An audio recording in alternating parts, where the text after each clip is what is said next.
Welcome to Gothcast, episode 14. I am Dr. Sanders. And I'm Robbie Gore. Today we're going to be talking about a lesser-known goth band, or let me just say another band that does not want to be associated with goth music. Yeah, seems to be a trend here. Yeah. But that is, or they are, Yeah. Red Lorry, Yellow Lorry. Yeah, that's Red, L-O-R-R-Y, Yellow, L-O-R-R-Y. Like the trucks. Yeah, exactly. Yeah. So this band, it's one of the more obscure goth bands, or they like to be more referred to like rock and roll or new wave. Yeah. Well, I would say they're like the most obscure of the bands that people still frequently mention. Yeah. Yeah. I would agree with that. Yeah. We're going to talk about their sound when we talk about, their first album, but I'll let you talk about some of the history about this band before we get started, just because most people probably aren't familiar with them as much as, say, like Susie and the Banshees or anything. Yep. Red Lorry, Yellow Lorry originally started out as being called the Lorries.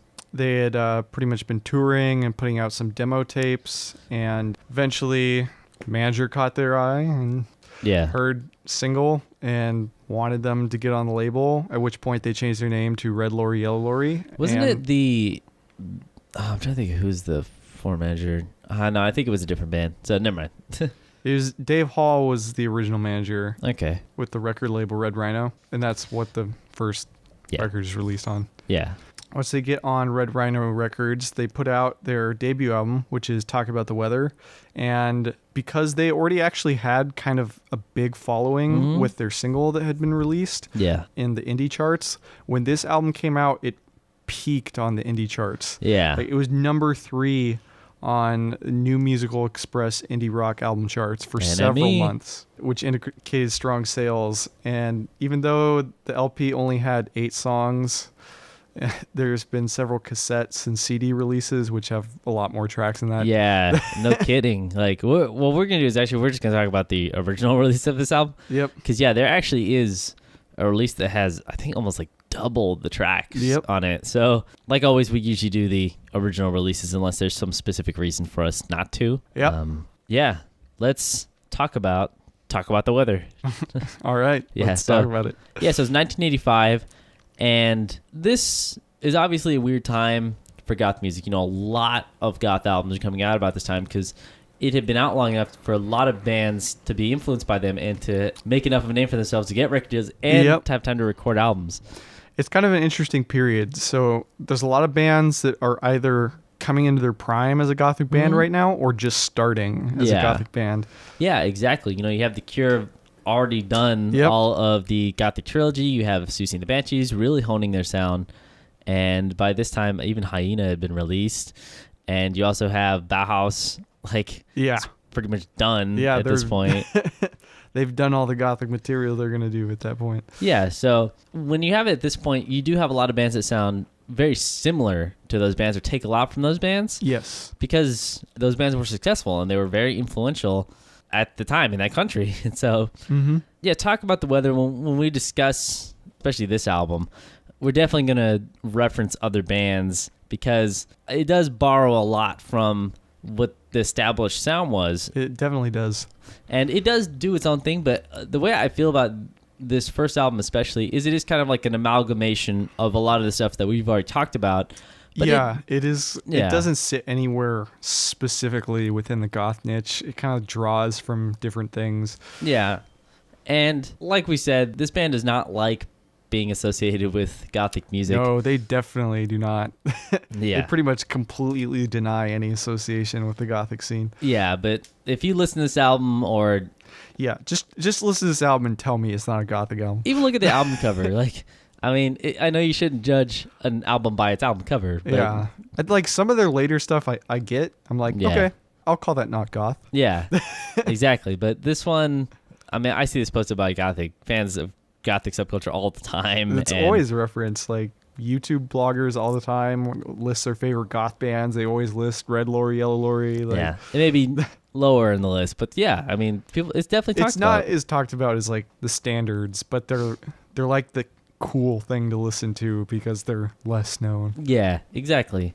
But let's just get into talking about the sound of this album and the songs that we really like and songs that we dislike if we do. But the one thing I want to say, and I don't know if you agree with me or not, But this album, if you're in like music stores or anything like that, sometimes they label it as like new wave, sometimes they label it as gothic rock. Yep. I'm not new wave, post-punk.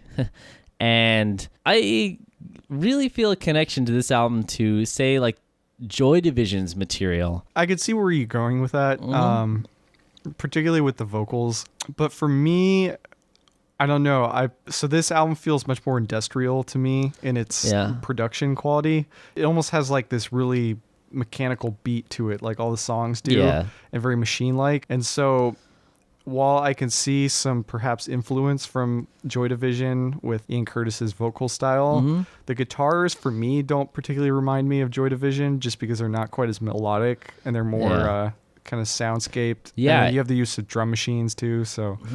Here's how I'm going to describe his album, right? You take some of the bass lines and vocals from Joy Division. You take the guitar from Bauhaus. You take the drums from... Sisters of Mercy. Yeah, Sisters of Mercy and Bauhaus too, because it doesn't feel as quite as mechanical as Sisters of Mercy, but it doesn't feel quite as loose as Bauhaus. Yeah. And that's why I really think describes this album as a blend of all those things. And even with the guitars, I would almost say some of the early Susie and the Banshees kind of stuff. Yeah, definitely some of that is in there. Yeah, especially on the songs Hand on Heart and Strange Dream. Yep. I totally think that have a Susie influence on there just because of the way that the guitar sound is. Yeah. And Susie's, kind of in her prime right now. Oh, yeah. And so, of course, that's definitely going to be an influence for them.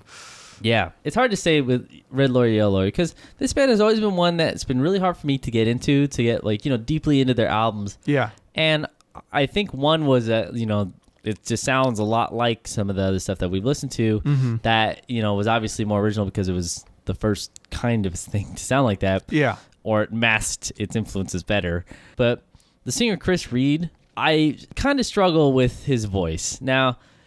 I could see that. Yeah, the kind of singers I like, and that even when we did the Mission episode, I'm not the biggest fan of the singer from the Mission. I feel like Chris Reed, he's not the best singer, and that's nothing against him. Yeah. I think that, especially on this album, they write material that specifically works for his voice. No, it works for his voice. That's actually one of my criticisms of their later albums. Yeah, exactly. But he basically does the talk singing sort of thing. Kind of like Ian Curtis did, singer Joy Division, but Ian Curtis, especially on some songs, he really put a ton of emotion into it. Yeah. And it kind of brought it up out of that kind of talk singing. Well, Ian Curtis talk sings, but there's always an implied melody, whereas while Reed's vocals are not nearly as... they don't sound in tonal quality anything like Christian Death's vocals, but they remind me of Christian Death's vocals in the same way that they have almost like a monotone quality to them, where the pitch doesn't really change much. Yeah. Yeah. Okay, I could see that. This is one of those cases where the singer is very much fits in with the sound, and as far as a band dynamic, I think one of the best qualities is the energy of this band. Oh, I completely agree. I remember listening to this album and just thinking immediately, like, oh, this would be a great show to see. Yeah, absolutely. It's one of those kind of intangible things that's hard to describe, and we've tried to get that across on this show. It's like one of those bands where you go and see them play at a club, and they're great, and you buy their record, and you're like, this is good, but I wish I could see them live again. Yeah, exactly. This even more so, just because you can really feel that these guys are passionate about this. Yep. Or at least they're excited to do this. Maybe they were doing it for the paycheck, you never know. But I can really feel like a distinct energy in this. And it keeps it from being one of those throwaway albums that just sounds like, a whole bunch of other bands.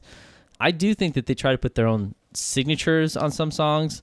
And I got to say, one of the best things that they have going for it is actually the rhythm, like the bass and the drums. No, the rhythm section is so great. So I'll just come out and say I was a little hesitant about doing this band because the last time I listened to them, I remembered not liking them particularly as much.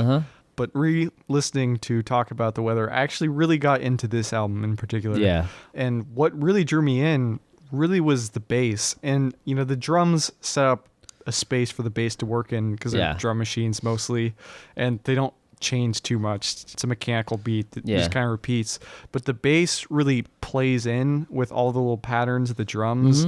And this bass player like really takes advantage of melody and harmony and rhythm.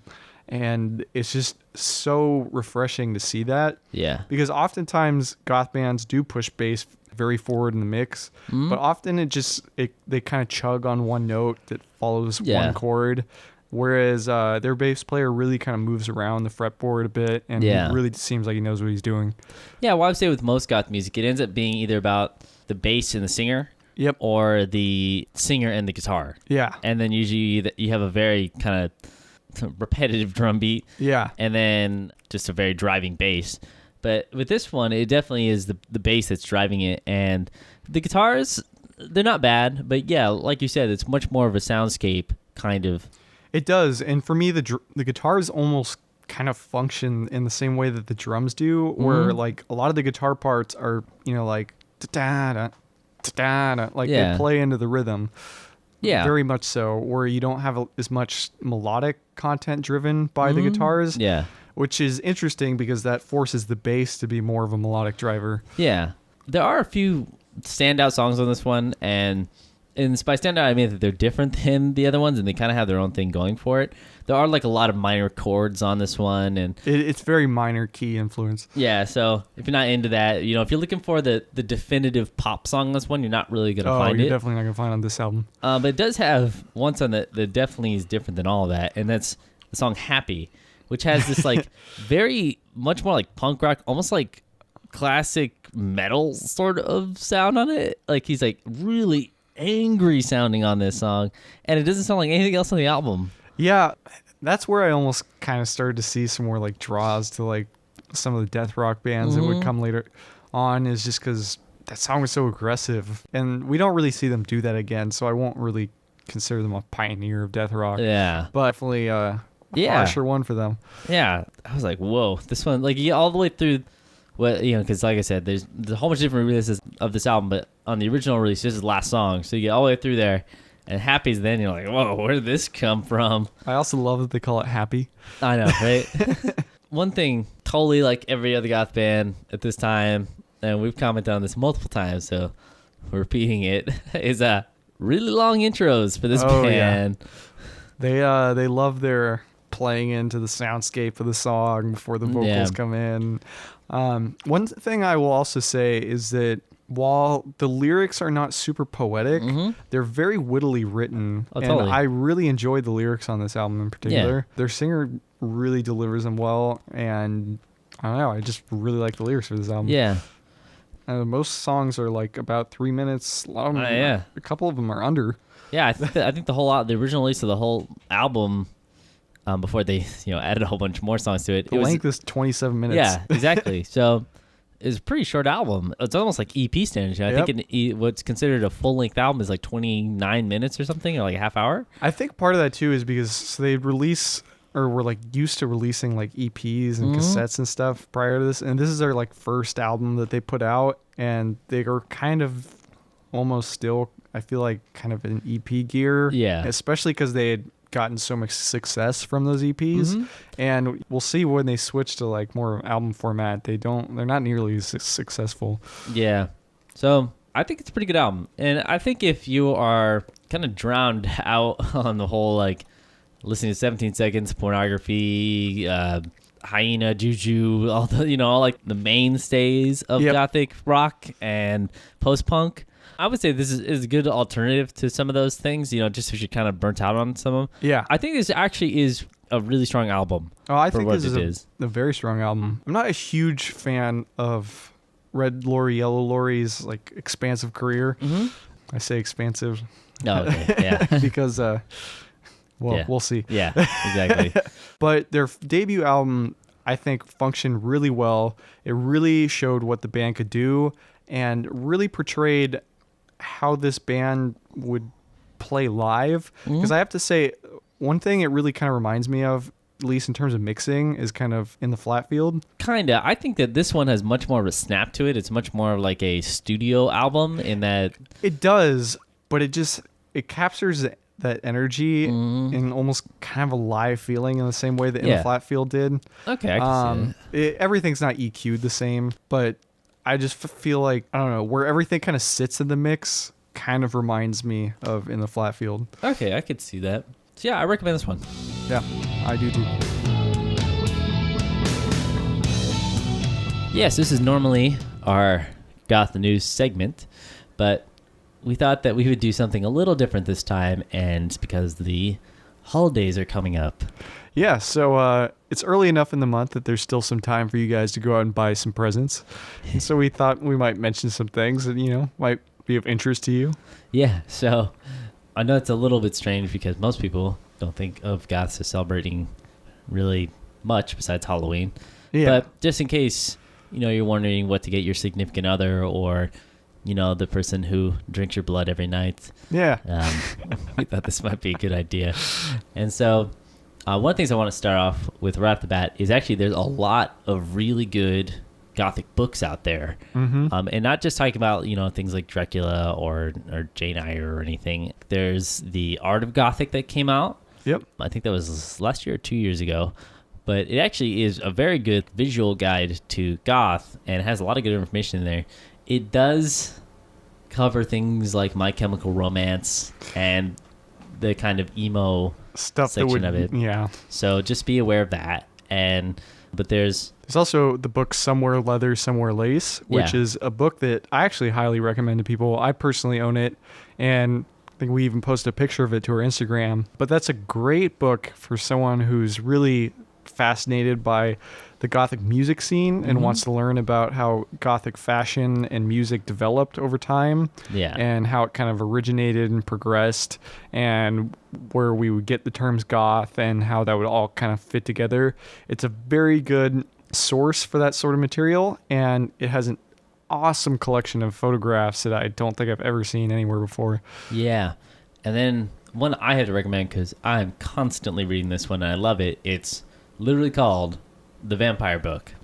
And what it is basically an encyclopedia and like little blurbs written about every single thing relating to vampires you could ever think of. And I mean, this goes from everything from vampire in literature, real life vampires in Hungary. It focuses on Vlad Tepes. It focuses on Dark Shadows. I mean, everything you could ever think of is in this book. And it's a really, really good resource. Yeah, and I've also noticed that recently there's been an influx of kind of tutorials on witchcraft books that have come out. Yeah. And probably the most notable one, or the one that's the most visually striking out there right now, is called the Wikipedia. Oh, really? Yeah, so for those people who are, into Wiccan religion or practice, there's a book out there called Wikipedia, spelt like Wicca and then pedia, not like the website. I really like that. The one thing you got to give these people credit for, this whole subculture for Gothicry is people think we're so serious all the time. But honestly, like that just shows, and a lot of things show just how hilarious like goths can be. Like Wikipedia, it's hilarious. No, it's great. And it's actually supposed to be a pretty good beginner's guide for getting into witchcraft or Wicca in general. And so, yeah, it's very tongue-in-cheek, but it's also a good intro to witchcraft. And so for those of you who might be into it, or you have a family member who's into that, then, it's a great possible gift for them. Yeah. And then also if you have kids or you like any kind of thing that's kind of cute or adorable, and you don't want something that's too violent or gory, you just want something kind of cute to put on the bookshelf and maybe read it every once in a while or just look at the art, there is a ton of the like kid books that are kind of like spooky themed. And so, I mean, like Jampires, obviously vampires, but they eat jam. And then Vampirina Ballerina. There's a ton of them out there if you start looking. And then, of course, you can buy DVDs or you can buy any kind of sets of shows. Like, people already know that. People aren't so much into buying physical media anymore. Yeah. But the one thing that people always love is vinyl. Yep. And a good thing, we've talked about it a lot on our show, is that a lot of these are getting re-releases. Yep. And so a lot of times people's parents aren't really into going out and searching out these records. You know, they don't want to go into a record store with a list of stuff, you know, to tell somebody awkwardly, like, can you help me find these? Yeah. And they're not really familiar if they're buying the right thing or not. Sometimes, you know, they're a little bit expensive. But the good thing about these re-releases is you can find them on places like Amazon. Yeah. So you can just fill up your Amazon wish list with, you know, pure re-releases of vinyl and get 180 gram vinyl just mailed to your mom's front door, you know? So it's actually getting really simple for people to buy things for you on that. And of course, I'm not sure exactly how good it is in the UK because I think Amazon is a little bit not as good as it is in America as it is here. In America, at least, though, Amazon in general has become like a really good resource for anything Gothic, really, just because they have such a wide spectrum of product. Yeah, you can pretty much get anything you need for anyone on Amazon. Yeah, see, that's one of the things that I think a lot of people don't understand about Amazon, and one of the reasons I love it is that it has no religious affiliation. Yep. The religion they follow is money. Yeah. So buy everything from dildos to children's toys. That's so true. And people don't think about that kind of stuff. Is that Amazon stocks literally everything and doesn't have a filter for it, really, unless, you know, somebody isn't supplying the product that they are providing. Yep. And sometimes even that is kind of an issue, but, you know, it's only for things that are like in super ridiculous high demand. But you can order band patches, you can order T-shirts, you can order jewelry, you can order anything you want for it. And usually if you find, like, if you're having trouble finding one, as long as you find something that's related to it, it's going to send you links that are similar to that item. And so one of the things I'm doing is I'm just literally just filling it up with Blu-rays and vinyl records. Yep. And that's pretty much it. Yeah. And I just wanted to briefly mention, it's not directly goth related, but I think a lot of goth people might appreciate the humor and this sort of thing. Yeah. Some of you may know about it, but there's a toy company that makes little plush dolls that are of various bacteria and viruses. Mm-hmm. You get a little herpes doll for someone if you want to. It's not like gross like the scab herpes. It's like the actual strand. Yeah, like the little micro organism itself. It's pretty crazy. So if you want stuff like that, I know probably a ton of people would love to have something like that. Be like, oh, it's like adorable. Yeah. Yep. They are actually really cute looking, I have to say. Yeah. I used to know, well, I mean, I still know a guy who actually does like, he used to do like maggots and stuff and like all these kind of crazy sort of little plush toys. And that stuff is always appealing just because something different. You know, you see so many people getting teddy bears for Valentine's Day. And you don't have that worry on this one. Yeah. And so it's just it's a really cool product. And they're called Giant Microbes. At least that's one of the suppliers. It looks like there's a couple of them out there. But yeah, Giant Microbes. You can find all kinds of organisms. You get syphilis, pox, the common cold. All these available in plush form. God. We live in a very awesome world. Yep. Oh, and then also posters. I just want to say posters. I was trying to think of the one more thing that was like related to art. So posters, usually really cheap. That's another great place for Amazon because you can find so many on there for like $5 or less. I spent so much money on posters. I have the giant Bela Lugosi one and so many. But yeah, so this was obviously not really about news, but it was about some ideas for an upcoming holiday and whatever you celebrate. You know, if you're Jewish, Christian, pagan, Hinduism, Taoist, anything. So yeah, part of the Freemasons. Exactly. Yeah. So, but yeah, just in case you wanted some gift ideas for the Gothic person in your life, because I sure as hell can tell you, there's not going to be any freaking commercials at Target for about anything that's going to relate to something that the person, like your significant other, there's definitely not, except for Hasbro. I had the Ouija board, right? Yeah, the Ouija board. That's right. Other than oh, by the way, it's so expensive now. Really? Oh my gosh, it's like over $100. I gotta show you. Are you serious? Yeah, I know. I should have bought one when I had the chance. Why don't you just buy a regular Ouija board? Well, no, there's the kid one now. I know, but like. Well, I mean, I could just buy a Ouija board, but I'm saying I wanted the kid one. Like, I know. Yeah. So, well, okay. So that's our news segment. Yeah. Bye. Okay, so now we're on to Paint Your Wagon. Yeah, so this is a second release by Lorry Yellow Lorry, and it's just, released a few months later once they get into the new year. Yeah, so 1986. Yep. And this one is both a similar album and a different album in some ways. And I would say it actually is pretty different than the first album in terms of songwriting. And I would definitely say so. Yeah, and I think it when you first listen to it, it sounds very similar because you're like, okay, you know, same kind of vocal style, same kind of like writing kind of pop songs, but they're not super catchy. But then like you really start listening to it and you realize that they just are moving all the songs into different directions. To me, as soon as I heard this album, I was like, I don't know, this doesn't sound like Red Lorry, Yellow Lorry anymore to me. Like there'd be hints at what they used to be throughout the album, and I'd be like, no, maybe it is.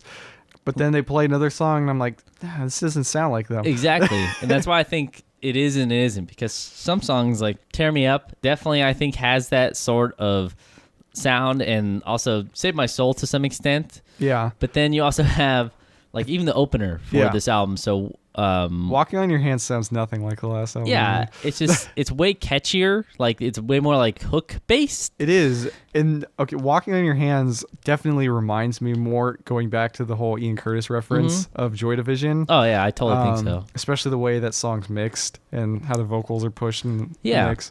The way this album is mixed is kind of my biggest point of contention with it. Oh, it is for me. It still has like the jangly kind of guitars that we're used to and we heard on the first album. It's not EQ'd differently than the last album, but the way things are placed in the mix is very different. Extremely different. And on the first one, you could almost argue, it's like, is this a drum machine at some points or isn't it, right? Yeah. This one, it just sounds like a straight up drum machine. And if it wasn't a drum machine, it's definitely a drummer playing through electronic drums, because it just definitely has that like very specific sound. Yep. But the thing... Giant 80s drum sound. Yeah.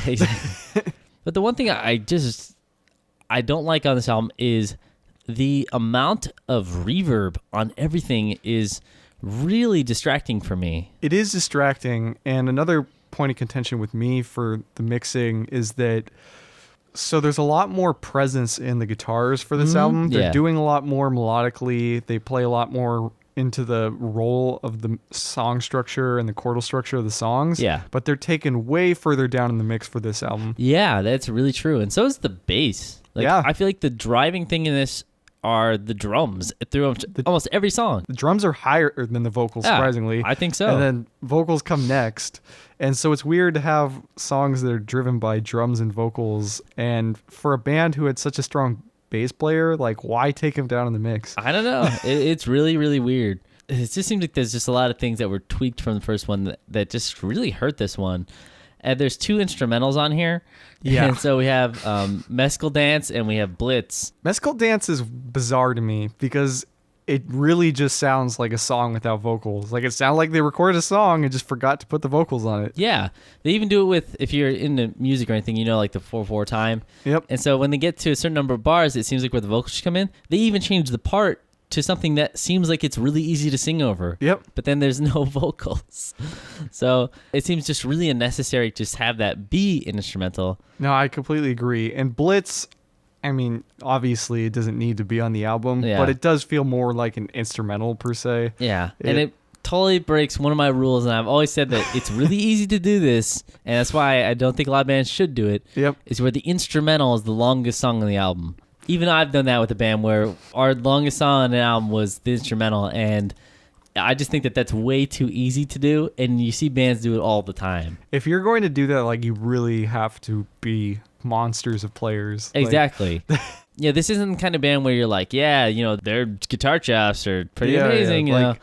I mean, all the band members function well in a band setting, but none of them, well, maybe besides bass player, stand out as someone who you're like, oh, he's really great. Like, I want to be able to play like him. Like, yeah, exactly. I think they work better as a unit. Yep.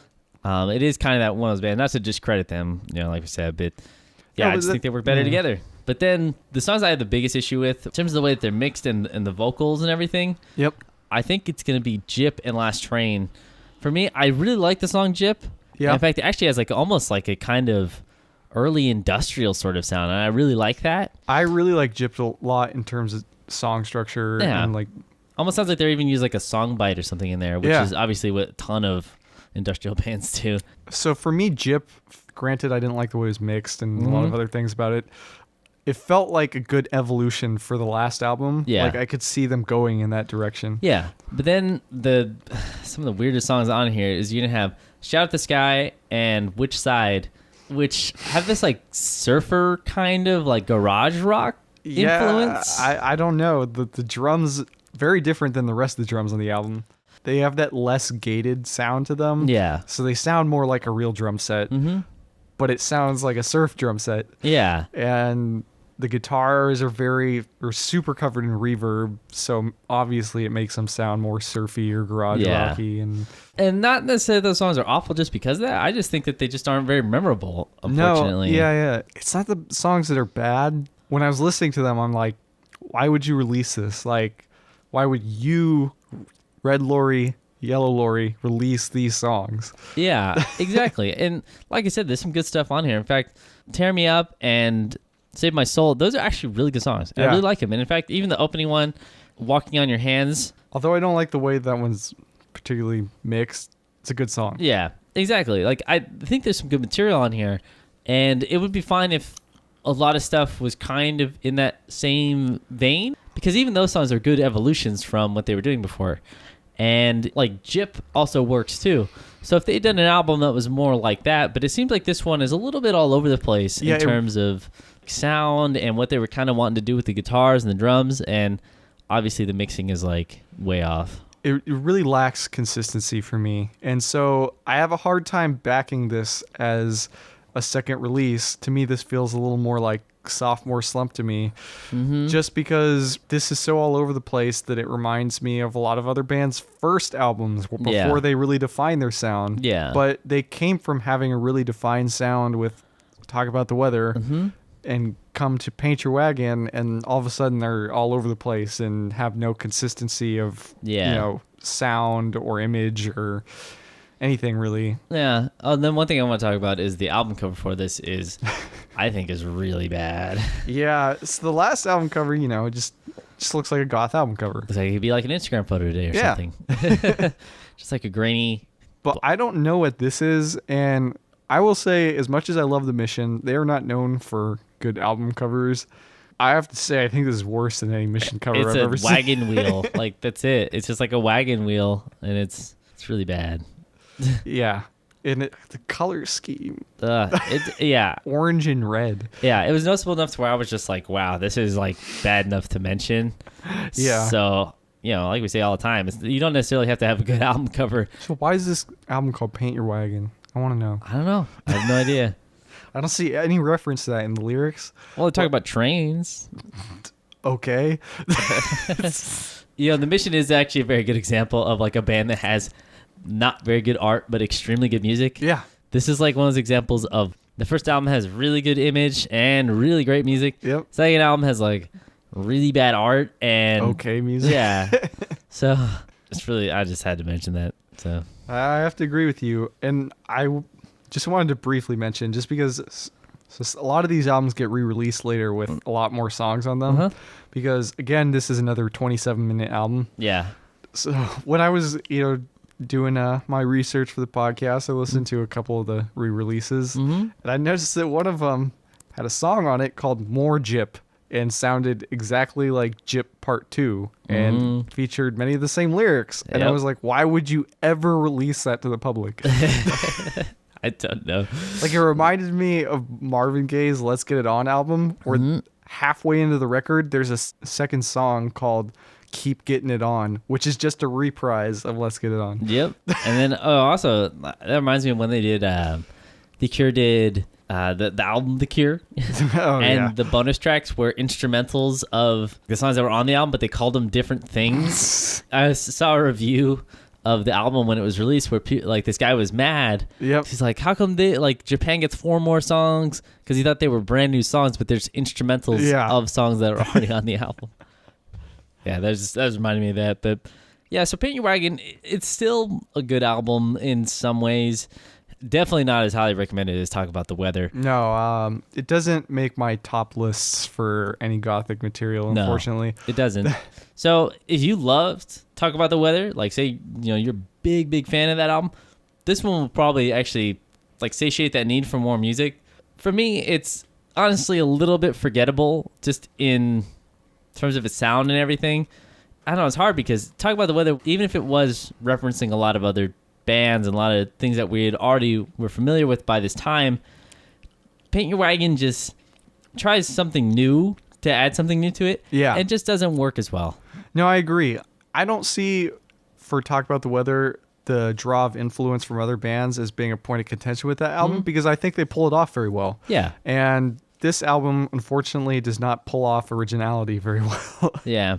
So that's Paint Your Wagon. Yep. Okay, now we're on to Nothing Wrong. Yeah, so this is the third album by Red Lorry Yellow Lorry, and it's a couple years later, released in 1988. So and 2 years instead of a few months. Yep. But this is also their first album on the label Situation 2, which was an offshoot of the Beggar's Banquet label. And this one has kind of a return to the first album and kind of not in a weird way. Yeah, so we again kind of have a push back to a more openly gothic sound. But to me, it's not the same gothic sound that was on the first album. Yeah, and I will say right off the bat, I actually do like this album better than I like Paint Your Wagon. Oh, I agree with that. And I think that the band sounds more enthusiastic on this one than they did on Paint Your Wagon. It sounds less of like, let's write a whole bunch of songs, and they, less of like a studio album, more of like a, let's get some energy into this one. Yeah. And that really comes through on a few different songs. Even if you don't like the songs themselves, they definitely have energy to them. In fact, World Around, I think like the instrumentation on that is really good. That one was a tough one for me. The instrumentation didn't bother me. The chorus was great, but I hated the vocal lines in the verses. Oh, yeah? Yeah. Well, here's my biggest issue with their material by this point. So especially on this album and the next album, I really feel like Chris Reed's vocals just are kind of stretched by this point in that they have to write more expansive material, but his vocal style isn't changing that much. I feel like he's almost trying to meet the music that they're playing more than they're trying to meet his voice. Yeah. And I think that's always a mistake whenever you're a band. If your singer's trying to match her music instead of you're trying to match his voice, it's always going to make for kind of an odd sounding record. Yeah, and I actually think when we did Christian Death, when Roz Williams was really changing his vocal style for the way the band was evolving, yeah, like that is a perfect example of how to actually do it. Yeah, but I saw that as more of a complete evolution of the band in general because we saw a big lineup change there too. And so he changed his vocal style and the band changed as well. Whereas it almost seems like the band is just writing new material and he's trying to find a way to fit into it. Yeah. I just think that on this one, it definitely has that kind of issue where it just isn't as powerful of a voice at this point that you probably need out of these songs. Yeah.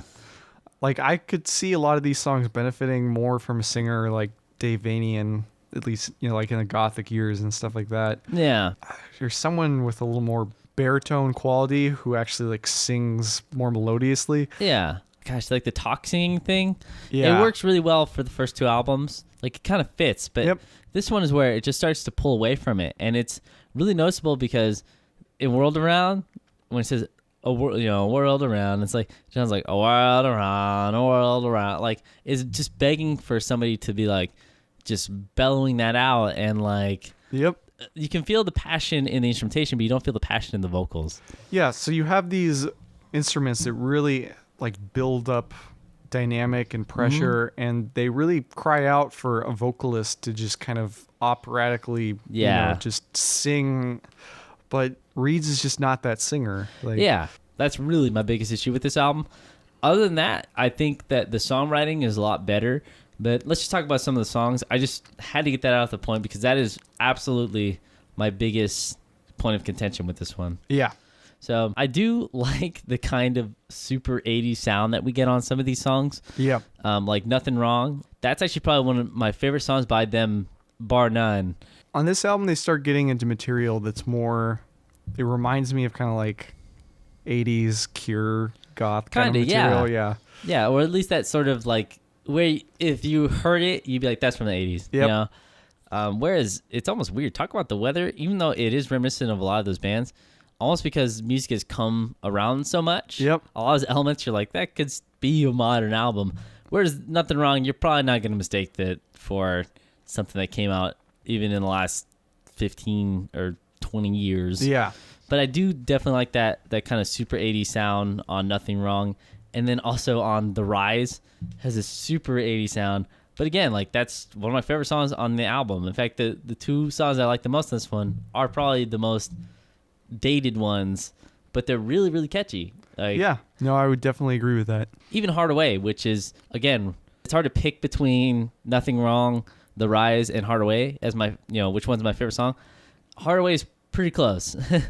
But I just really, really like the sound that they got off of that. In fact, I felt like almost this is what the album that should have been after Talk About the Weather, because I think they did a really good job of kind of moving their sound in a different direction while also keeping what I think some of the better things about their sound was it was kind of catchy. You can kind of hum it to some extent. Yeah. But this album is way, way more based on hooks than both their previous albums. Yeah, definitely. So, especially for Talk About the Weather, I felt like it was much more kind of in a weird way like a dance album. And not to say that the material was dancey, but just that I could see it being played in an industrial club. Yeah. And it's very rhythmic. Mm-hmm. And like I could see people kind of grooving to it. Yeah. And you definitely can't do that so much with this album. No. It's more of like, like a lay back and put on your headphones kind of Yeah. album.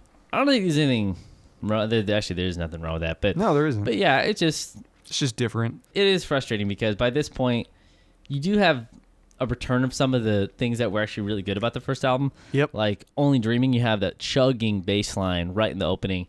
And throughout this, you actually do have kind of that sort of sound coming back. Yeah. But then you have things like Pushing On, which has this like rockabilly kind of guitar. And I wouldn't even call it rockabilly. It's like, it's very punk influence. It has rockabilly influence, but it like reminds me of Social Distortion. It's almost like punkabilly or something like that.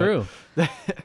So yeah, it is just a weird thing being pulled in a lot of ways. So this one is another one that's really kind of good and bad in a lot of ways. The catchiness, you can definitely tell that they were trying to find like maybe like a hit or something with these. Yeah. Because they're such a reliance on like verse, chorus, verse with this one, and like kind of having the instruments build up to like a chorus and have it be like this big centerpiece, but just isn't there for most of these songs. Yeah, I would agree. And so what bothered me about this album is I felt like there was a lot of great instrumental work on these albums in particular. And like we already mentioned, the vocals don't fit, but I kind of wondered if maybe he had played less into the melody of the songs and just stuck to his guns and did his talk singing kind of thing. Yeah. And they mixed and EQ'd his voice differently, maybe more like the first album. It would have fit together better somehow, or like would have been more original. Yeah. Because I feel like he's trying way too hard to fit with these songs in a way that doesn't work for his voice. Yeah. I would totally agree with that. In fact, I actually think if they had done this album with a similar sound to the first album, like even closer. Yeah. Because like I said, it does get some of the elements back. Like the mixing isn't like ridiculously reverb heavy like the second one was. No, but the vocals are definitely treated very differently than the first album. They absolutely are. And I do think that if it had the same kind of mixing and same kind of recording setup that the first album did, this would actually be an extremely good album. I think it would be the next, like big talked about Red Lorry, Yellow Lorry album if they had done it that way. Exactly. But I think with this one, it's trying to be a little bit more poppy. I don't feel like it succeeds in that. I feel like it is catchier, but not poppier. And then I feel like the mixing just still isn't there. Like for this one, yeah, it really isn't. They just got it so right on that first album, and it's hard to listen to these other ones because they got it right that first time. Well, it's funny because the mixing from the first album was pretty much taken from their demo tapes. So that's pretty much all their own self-mixing. Yeah. And this is a perfect example of when studio gets a hold of your songs and they mix them the way they want to. And yeah, this one's frustrating. Yep. There is still, like I said, the benefits of this album is that there's still the energy to it, and the instrumentation's really good. It's always tight, even if the songs aren't necessarily that great. But I'm so conflicted about this one because I really want to like this album a lot because it does have some things in common with the first album, but it just isn't that fantastic. I know how you feel. It's like the second album, I can easily say that I wouldn't necessarily recommend it to people. And this album I want to, but I'm not sure that I should. Yeah, I agree with that, actually. Yeah, that's basically my opinion on Nothing's Wrong. I think the 3 songs you should listen to off this album, which, and probably nothing else, is going to be Nothing Wrong, The Rise, and Hardaway. And that's pretty much the only thing that I will probably ever listen to off this album. I like those. Again. Those were probably my favorite songs. I did also kind of like Sayonara a little bit, but that's about the only other thing I really add. Okay. So, I don't like that song. But okay. That's fine. Yeah. That's Nothing Wrong. I would almost just say make up your own mind about this one because definitely. It's just a really hard album to kind of get an opinion on. I feel like everyone's going to take this album very differently. Yeah, exactly. So, that's Nothing Wrong. It has a lot wrong. Okay, and so we just kind of wanted to briefly go through the rest of the material they released over the years, because unfortunately there's no real redemption after this. Yeah. All right, so in 1989 they released the album Blow, which takes an even further step away from the gothic post-punk sound that they were developing throughout the 80s and takes it much more of an alternative rock sort of dynamic with kind of big choruses and this kind of clean sort of distortion and everything like that was much more common in the 90s. And in my opinion, it doesn't really work that well at all. I think the biggest issue with this one is, again, the vocals. They just don't blend well with this type of music. And even though they double track it and try all these different effects for it, it just sounds wrong. And even more so than the album Nothing's Wrong. It's just really frustrating because even though they were kind of going on the right track for the album Nothing's Wrong, when they get to this album, they just decided to push it even farther into a different direction. And a lot of people, especially fans, didn't really like this album, and it didn't even sell very well. So I guess I wasn't the only one who thought that way. Yeah, I would agree. They released one more studio album. It's called Blasting Off. They knew they were going downhill because they broke up, or Reed broke up the band right after they released it. Yep. And it honestly, it's not really worth even mentioning what's on the album. Yeah. So. But they released it. If you want to check it out, it came out in 1991. And from there on out, they pretty much just released collections. Yep. So they have a singles collection, their collection called Generation, the very best of collection.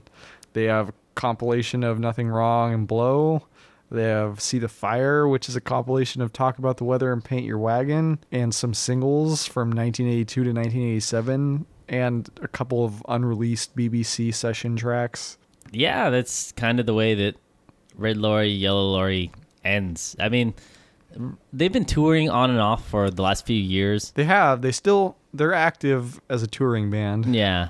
They did make a post saying that in this last year, in 2014, saying that new music is on its way, but hasn't shown up. No, we haven't seen anything. In fact, what we got in 2014 was not new music, but a compilation again.